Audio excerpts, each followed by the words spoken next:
A Malaysian religious scholar turned fighter for Islamic State in Syria. After Lotfi Arifin recently died in combat, some in a mainstream Islamist party here called him a martyr. In Iraq, another Malaysian killed 24 police in a suicide bombing.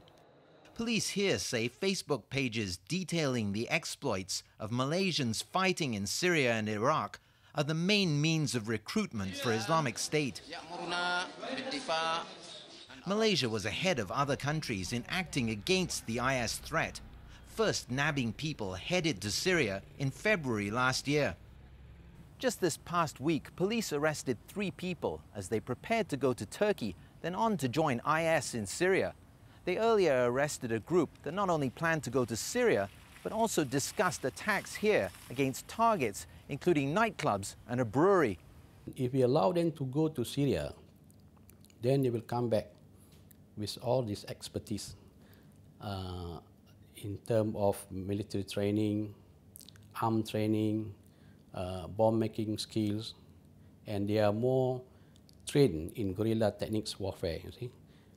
If we allow them to go and then come back, they will carry out attacks again in Malaysia, whether again Malaysian interests or maybe other Western country interests.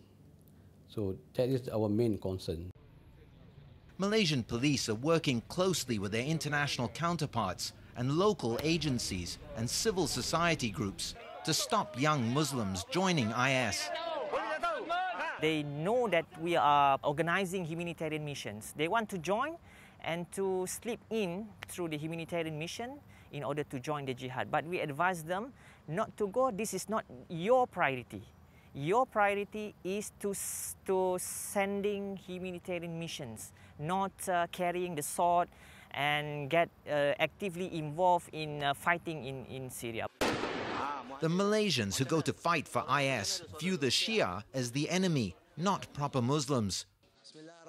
Malaysia's government and religious authorities in this overwhelmingly Sunni country may inadvertently have fueled those sentiments by frequently vilifying the Shia.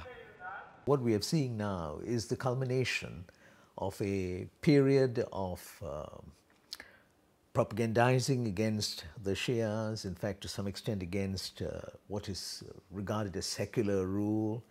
And you get young people, impressionable young people, very vulnerable, very gullible, drawn into this sort of propaganda.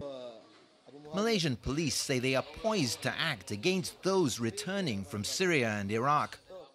We are very clear on that.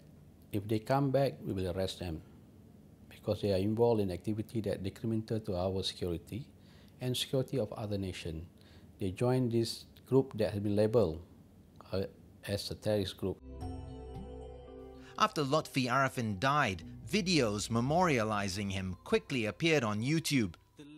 It shows that the authorities not only have to contend with a tangible threat on the ground, but also an even more insidious challenge in cyberspace if they're to thwart the militants' aims.